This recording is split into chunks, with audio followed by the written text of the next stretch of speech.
There's a secret war taking place right now between Xactimate and Itel Laboratories, the winner of which is going to determine claims payouts for the foreseeable future.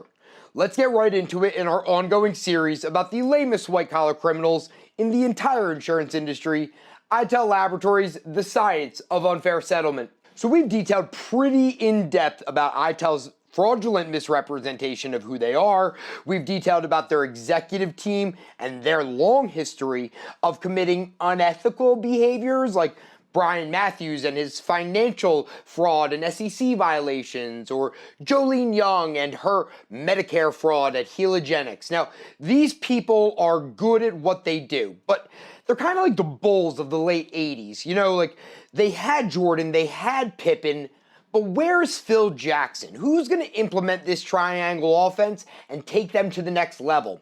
Well, they found it because they were recently acquired for $1.3 billion, that's billion with a B, by Nearmap. Those are the guys that draw pictures, measurements on pictures and call it technology.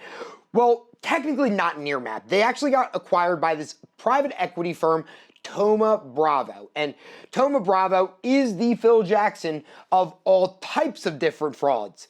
So these guys were involved in NTX and Sam Bankman-Fried. They were involved in SolarWinds. Well, they got out 6 days prior to SolarWinds, releasing that they had lost a bunch of data to Russian hackers. But luckily, they did not know about that beforehand. They were totally clear. But most recently, the DOJ came down on them very heavy for RealPage. Now, so what exactly is RealPage? Well, it is a software that was purchased in 2021 by Thoma Bravo for $10.2 billion, all cash, totally liquid, because who doesn't have that? And what it does is it allows landlords to basically price out multifamily apartments so that they can, impose rent that is supposed to be a fair market value. But when they purchased them, they took it private and then allowed these landlords to share private, confidential information through this software, thus jacking up the price of rentals. And this is called algorithmic pricing coordination, or price fixing for short. Now, the DOJ caught wind of this, and as we know, the Department of Justice is very swift to act in the benefit and on the behest of the American people. Oh, I'm just kidding. They didn't do anything. They literally said, hey, don't do that. Fined them nothing, found them guilty with nobody being actually guilty. I don't know. The Department of Justice is just the most useless organization next to the FBI. But outside of that, what Thoma Bravo then saw was, oh, we can do this and not get in trouble for it. What's a bigger industry we can go after? Insurance. Who holds the carrier's ear when it comes to pricing for all of these different claims?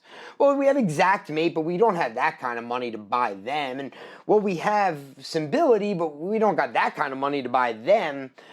But Itel Laboratories, well, they have the ear of every single carrier when it comes to material prices.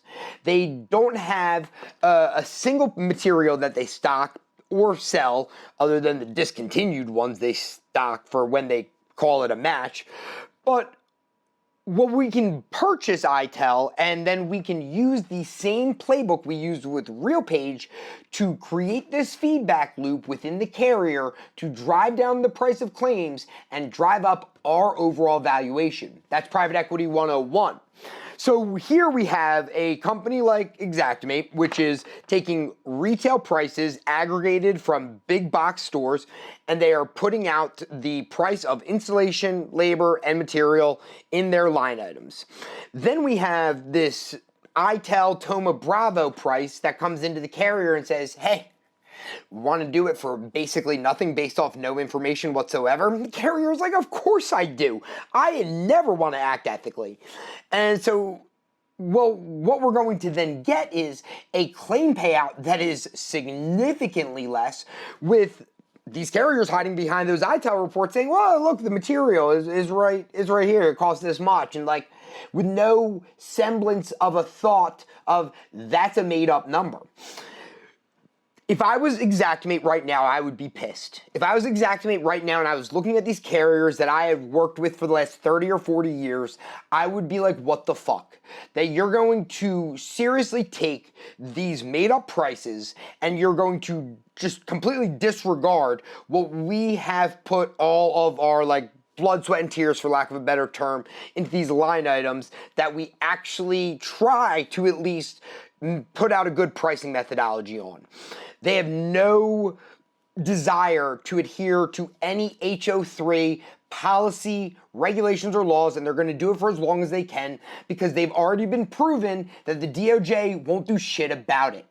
And what do you do about it, Mr. Restoration Contractor, Mr. Policyholder, Mrs. Policyholder? Anytime a carrier sends you a single piece of material that was identified and priced out by Itel, you say absolutely not. You get this actually tested, you learn how to actually identify materials, and you find the pricing yourself, because if you're not going to do it, no one else will. So just to end, as we always do, slander's only slander when it isn't true. And guys, look, I see when you come onto our website and onto my LinkedIn page, I track all that stuff. Just know I'm always watching, and I will continue to be saying things until you stop defrauding policyholders out of billions of dollars. Probably we're going to be coming up to hundreds of billions soon, but stop being scumbags maybe.